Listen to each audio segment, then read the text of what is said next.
നമുക്ക് എല്ലാവർക്കും വലിയ ബാധ്യതകൾ വരുന്നത് വളരെ കുറച്ച് ചില കാര്യങ്ങളിലാണ്. ഒന്ന് നമ്മുടെ വീട് വാങ്ങൽ അല്ലെങ്കിൽ വീട് വെക്കൽ, അതല്ലെങ്കിൽ രണ്ട് നമ്മുടെ ഒരു വാഹനം വാങ്ങൽ, മൂന്ന് കുട്ടികളുടെ ഹയർ എഡ്യൂക്കേഷൻ. ഇന്നിപ്പോൾ അത് വലിയൊരു ചിലവായും ബാധ്യതയായിട്ട് മാറിക്കൊണ്ടിരിക്കുകയാണ്. മറ്റൊന്ന് കുട്ടികളുടെ മക്കളുടെ വിവാഹം. ഇത്തരം കാര്യങ്ങളിലൊക്കെ നമ്മുടെ വലിയ ചെലവുകളാണ്, വലിയ ബാധ്യതകളാണ്, കൂട്ടത്തിൽ വലിയ ആഭാണങ്ങളാണ്.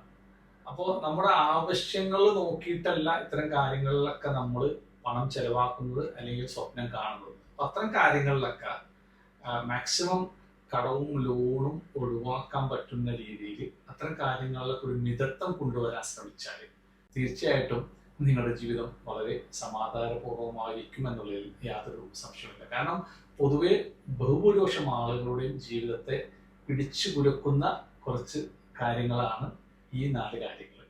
ഒന്ന് വീട് താമസം, വീട് വെക്കൽ, 2 വാഹനം വാങ്ങൽ, അതിൻ്റെ ബാധ്യതകൾ, 3 കുട്ടികളുടെ ഹയർ എഡ്യൂക്കേഷൻ, 4 കുട്ടികളുടെ വിവാഹങ്ങൾ, അതായത് ആർഭാടപൂർവമായിട്ടുള്ള വിവാഹങ്ങൾ. ഇത്തരം കാര്യങ്ങൾ ഇതൊക്കെ കുറച്ചൊക്കെ നമുക്ക് ഒരു സൂക്ഷ്മത കൊടുക്കാൻ സാധിച്ചാൽ തീർച്ചയായിട്ടും നിങ്ങൾക്ക് ഒരു മനസമാധാനം ക്രിയേറ്റ് ചെയ്യപ്പെടും എന്നുള്ളതിൽ സംശയം.